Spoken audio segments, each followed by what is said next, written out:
তো আজ আমি আপনাদের মাংসের ঝোলের রেসিপি দেখাবো। তো সবার আগেই গরম তেলে আলুগুলোকে ভেজে নিতে হবে। তো এখন মা এখানে আদা রসুনটাকে ভালো করে বেটে নিচ্ছে। তো আদা রসুন বেটে নেওয়ার পর একটি বাটিতে আদা রসুনটাকে তুলে নিতে হবে। তারপরে কড়াতে আলুগুলো ভাজা হয়ে গেলে সেটাই একটি থালায় তুলে নিতে হবে। তারপর সেই গরম তেলে গোটা জিরে, তেজপাতা এবং পেঁয়াজ দিয়ে ভাজা করে নিতে হবে। তারপর কাঁচা লঙ্কা দিয়ে ভালো করে নাড়াচাড়া করে নিতে হবে। এখানে মাংসটা ধুয়ে অলরেডি রাখা হয়ে গেছে। তারপর আদা রসুন বাটা, হলুদ গুঁড়ো, লঙ্কার গুঁড়ো এবং ধনে গুঁড়ো এই কটি মশলা দিয়ে ভালো করে নাড়াচাড়া করে নিতে হবে। তারপর কড়াতে মাংসটি দিয়ে ভালো করে নাড়াচাড়া করে নিতে হবে।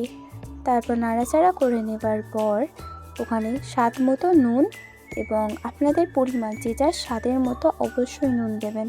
তারপর টমেটো দিয়ে ফের ভালো করে নাড়াচাড়া করে নিলে যখন তেল ছেড়ে আসবে তখন একটি পাত্রে গরম জল করে নেবেন। গরম জলটা যতক্ষণ হয় তখন ভেজে রাখা আলু সেই কড়ার মধ্যে দিয়ে দেবেন।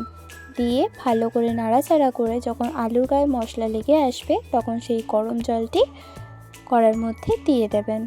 কড়ার মধ্যে দেওয়ার পর তারপর কিছুক্ষণের জন্য ঢাকা দিয়ে রেখে দেবেন। ঢাকা দিয়ে তোলার পর ধনেপাতা এবং গুঁড়ো গরম মশলা দিয়ে ভালো করে নেড়ে তরকারিটি পরিবেশন করবেন। তো আমার মাংসের ঝোলের রেসিপি আপনাদের কেমন লাগলো অবশ্যই কমেন্টে জানাবেন এবং নেক্সট রেসিপি আপনারা কি দেখতে চান সেটা অবশ্যই জানাবেন এবং চ্যানেলটিকে সাবস্ক্রাইব করে দেবেন। ধন্যবাদ।